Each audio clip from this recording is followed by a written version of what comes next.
this is the third point of the verse about Radha's seva. So the service of Srimati Radhika, Radha Dasyam, become her dasi, is the supreme goal, sadhya, of all possible spiritual practices, sadhana. To see Radharani to actually see Radharani, everyone sees Radharani in a temple or in paintings or in their internet or telephones. They see various paintings, or even you can see Radharani in maybe films, I don't know. There may be films of Vrindavan Lila, I can't say. But there has been this animations, like with, like this one very famous one, where Krishna's a young coward boy, little Krishna, something like this. And there Krishna's playing with his boyfriends, and then Radharani comes, and Lita, and they're like little girls. So you can see see Radharani and hear her speak. So everyone has some different impression from what they've seen or how they've experienced Radharani. They have some different heart impression or mental, visual impression, or maybe what they've read or pictures and paintings they've seen in books and on the internet. But here, Sripad Prabodhananda Saraswati, he's explaining the kind of vision he's having from his vantage point of being the most elevated, pure, transcendental devotee of Radha and Krishna. And he's there in service, in Radha Dasyam, as a Manjri Dasi of Radharani, and seeing how Radharani is this Sri Vrindavana Kunja Manju Grihini, very charming and lovely goddess and queen of the love bowers of Vrindavan, the forest bowers. So he's bathing, his eyes are seeing Radharani acting like this and moving around in the kunj like this, and with her own delicate lotus bud hands decorating the kunj for the pleasure of her divine lover, Nagarendra Shamsundar.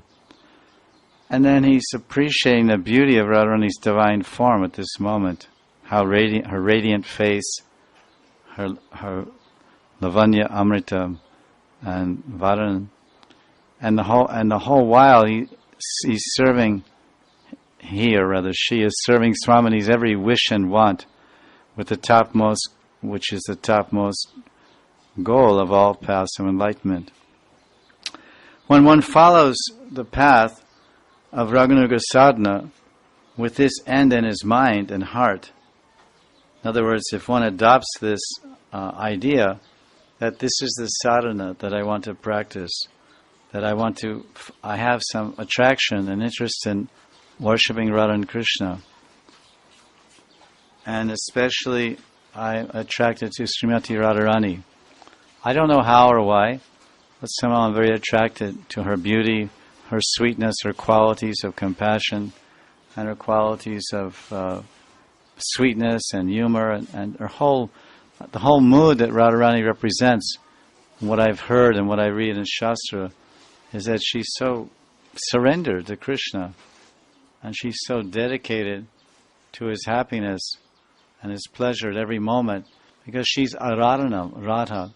She's the greatest of all possible devotees of Krishna. And everyone in Vrindavan is a devotee of Krishna. And we want to be devotees of Krishna also. We're Krishna devotees. Krishna Das or Krishna Dasi, or Radha Dasi and Krishna Das. So that is everyone's goal. So then when we hear about Radharani, we think, wow, she's the greatest devotee. And we hear so much in Srila Prabhupada's books, he says that, establishes that point that Radharani is the greatest devotee. And who are we, and what is our qualification, and what love do we have for Krishna, and what qualification do we have to serve or please Krishna? But Radharani has it all, as they say. She has all the beauty to satisfy Krishna's every sense, and she has all the talents and all the moods of surrender and dedication, absolute dedication that we'll never have probably, or at least someday we'll have, to really please and serve and satisfy Krishna. Therefore, don't try to serve Krishna directly, but go to Radharani, Prabhupada tells us. you pick a flower, offer it to Radharani, because then Krishna will accept it. Because Krishna accepts offerings from a pure hand and a pure heart. This is established in the Bhagavad Gita. Maybe it's 9th chapter, 26th verse. It says, Patram pushpam phalam toyam yo me bhaktya prayachati taraham bhakti parita ashnami paritatmaha. And this word paritatmaha, it means that not only should Krishna will accept, he says 2 times, he says, I will accept, if you offer me something, it can be very insignificant. It can be very small and not even cost anything. You can offer me a tulsi leaf, patram, pushpam. You can offer me a flower, wherever here and there you find a flower. A leaf, a flower, some fruit, if you have some money to buy a fruit or you have a fruit tree, or some water. You offer me with love and I will accept it. But then he says again, and it must be, he says, bhakti paritam and prayatatmaha.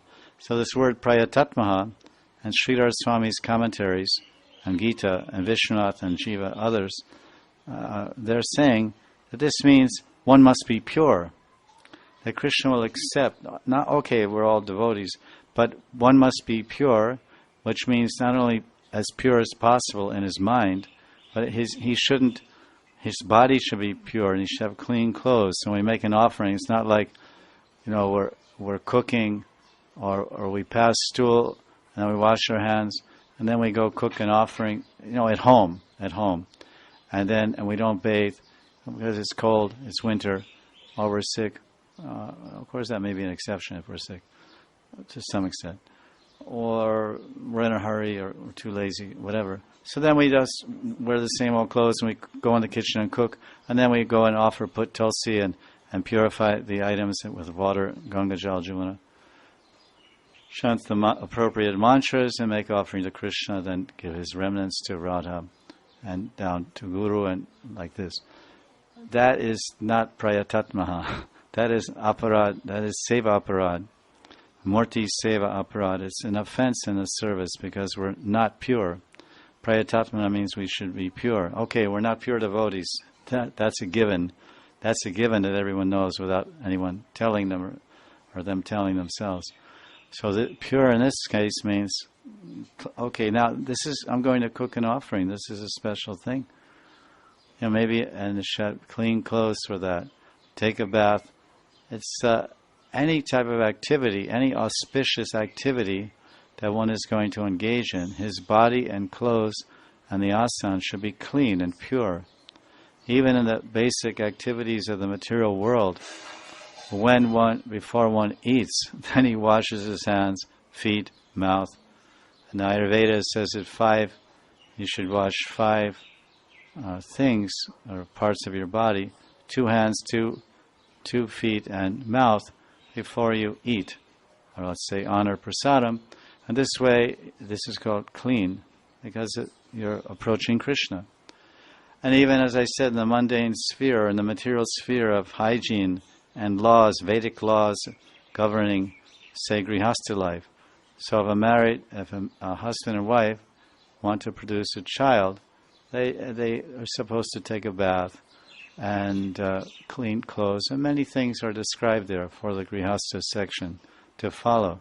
But the keynote here is cleanliness, purity of the body, and ultimately purity of mind and consciousness. Everywhere ensures the greatest result in whatever activity we do.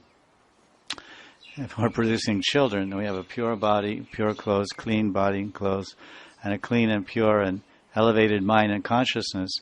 Then when the husband and wife combine, a very high-class jiva will come there to take birth of similar consciousness. Like attracts like. A wife of high consciousness and pure devotional mood, combining with a similar husband, will attract a jiva with this type of inherent sanskaras and qualities. So what to speak of cooking and offering for the Lord, which we do so much, because we eat a lot. We eat at least twice, thrice, or more per day. And so haphazardly, we think it's a grand achievement if we can somehow offer it. Somehow offer the food and somehow put a tulsi leaf on it. And, I offered it. It's a major revolution. But actually there's more to it than this. So cleanliness, as everyone must have heard, I don't know about your particular languages, but in English they have a phrase, cleanliness is next to godliness.